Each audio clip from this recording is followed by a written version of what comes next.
দেশীয় ব্র্যান্ডের যেটা চলে বেশি এরকম ব্র্যান্ডের বস্তার ভিতরে ভরে তারা বিক্রি। তো এটা এক ধরনের প্রতারণা। আমাদের কোনো হাত নাই, একই চাল অল্প বেশ কম, 50-60 টাকা বেশ কম। রেকর্ড উৎপাদন ও আমদানির পরও অস্থির চালের বাজারে লাগাম টানতে চট্টগ্রামের পাহাড়তলী চালের পাইকারি বাজারে মঙ্গলবার অভিযানে নামে ভোক্তা অধিকার সংরক্ষণ অধিদপ্তর। এই সময় পাইকারি দোকান গুদামগুলোতে চাহিদার তুলনায় চালের সরবরাহ মজুদ ও মোকাম থেকে কেনা ক্রয় রসিদ যাচাই বাছাই করেন ভোক্তা অধিকারের কর্মকর্তারা।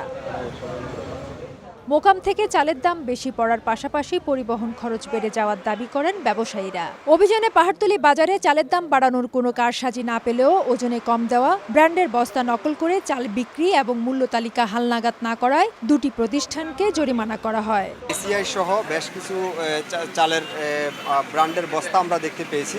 এই বস্তাগুলির ভিতরে তারা আসলে সাধারণ চাল ভরে বিক্রি করছে এবং তারা স্বীকার করেছে যে এই চালটা আসলে ইন্ডিয়ান চাল।